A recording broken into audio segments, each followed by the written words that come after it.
Hey everyone, this is Kevin, the failed journalist, and let's talk a little bit about movie theaters right now, because the movie theaters are definitely in a world of hurt. As you can see from this article, the S&P has cut the cash-strapped AMC Entertainment credit rating as they doubt the theaters will reopen in June. Now, I'm not here to talk about whether or not the theaters will reopen in June. I personally think they will. I think it'll be on a limited capacity, but I do think it will. I think right now everyone is definitely fearful of what's going on with the pandemic that is currently, well, taking the world by storm, really, in the most unwelcome way possible. You know, the death toll keeps rising, so too does the cases. We're on a 2-week delay. We won't know the full extent of this for a couple more weeks probably, but at one point we will hit that ceiling and the curve will be flattened, which I'm sure you're getting tired of hearing, but it will be flattened, and I do believe people will go back to theaters. Now, in the midst of all this and all this uncertainty, a lot of questions about how the movie industry will look after this is all said and done start to emerge. People start questioning if theaters are going to die and streaming is going to, take over. I'm sorry to say that will not happen. Here's the thing.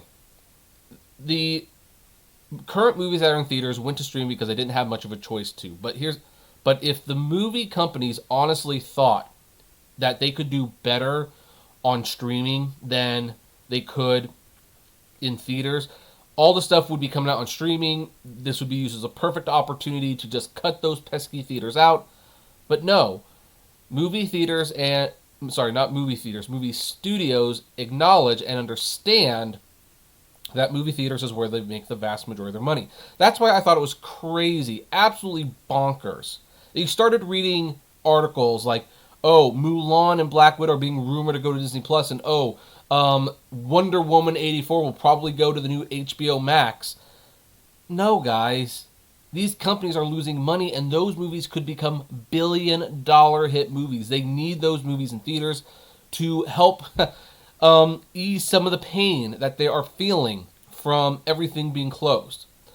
However, there are a few movies that have made an exception. Now, I did not for a second believe that Disney would ever do something so stupid as release Black Widow and Mulan on Disney Plus, or even straight to VOD, like charge $30 for it. I didn't think for 1 second they'd be stupid enough to do that.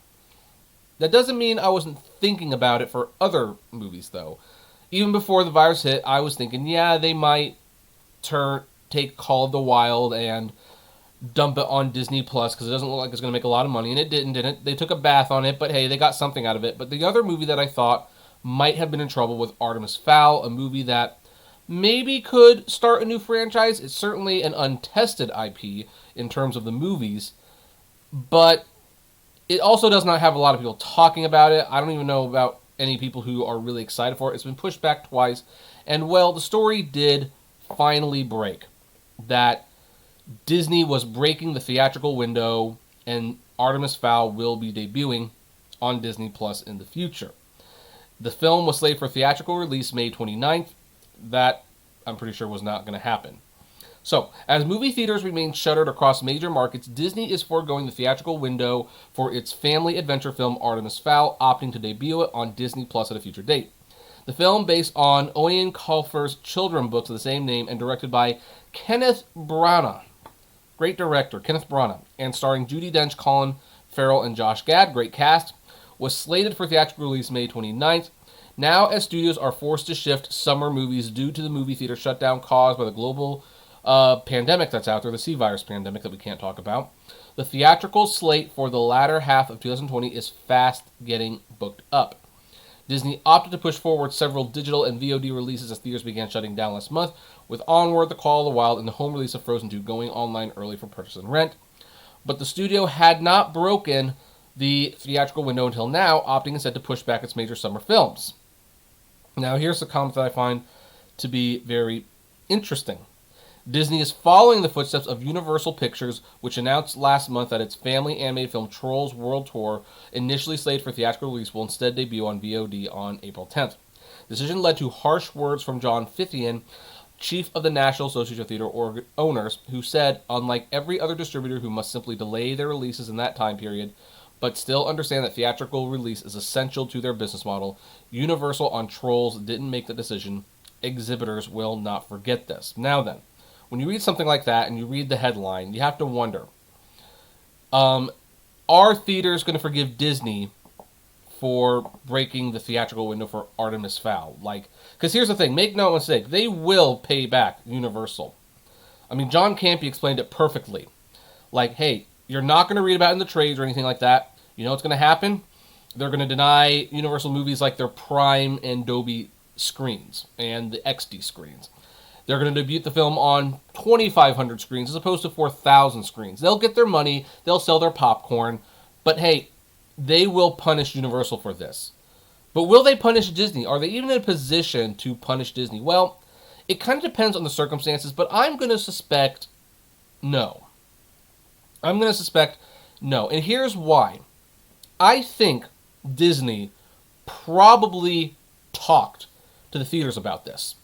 They probably said this is an excruciating circumstance. We have to do something, and we want to push Disney Plus just a little bit.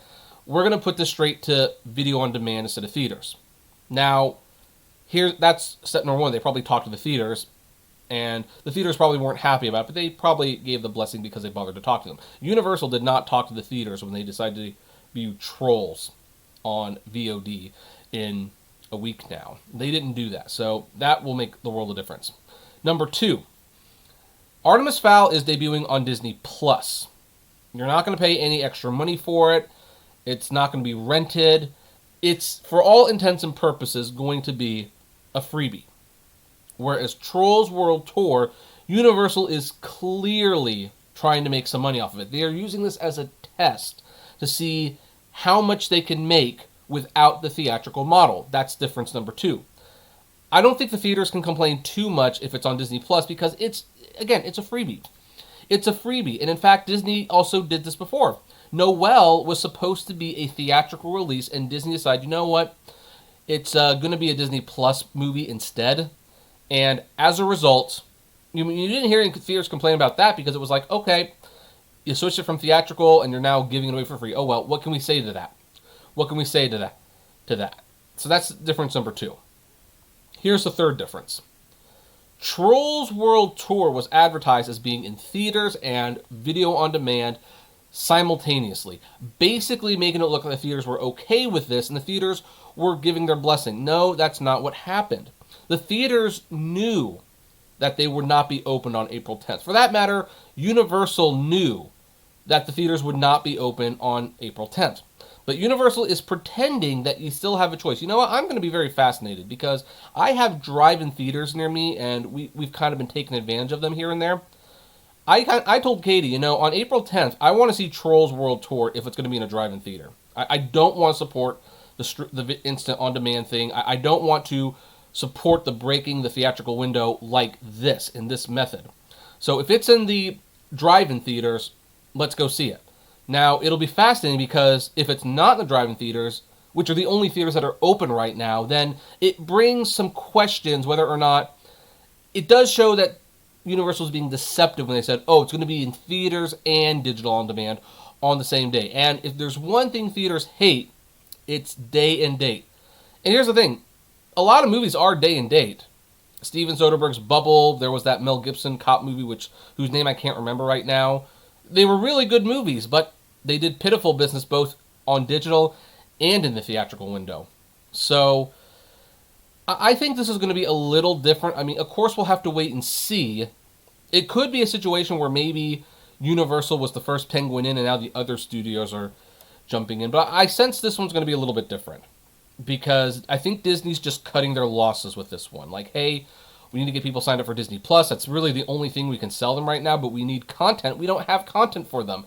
Disney did not properly prepare for Disney Plus, in my opinion.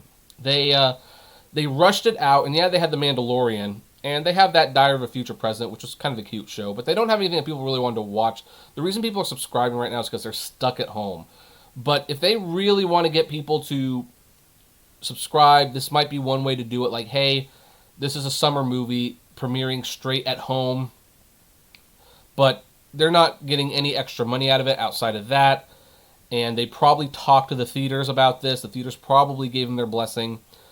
And, I'm kind of sensing this movie was not tracking very well, so maybe the theaters didn't want to be burdened with a movie that would have mostly empty screens as well. I don't know what's going to happen to the 3D version. I guess we'll just never see that version if they had planned it. But anyway, that's my thoughts on that one. What do you think? Do you think the theaters are going to be upset about this, or do you think that they're not going to care? Do you think the circumstances are different? And yeah, also, are you still one of those people who think that, well, this is a sign that we're all going digital, and before you know it, all these movies will be on streaming platforms before the end of the year? I'd love to know. Comment below, like, favorite, share, subscribe, and as always, flame responsibly. Have a good one.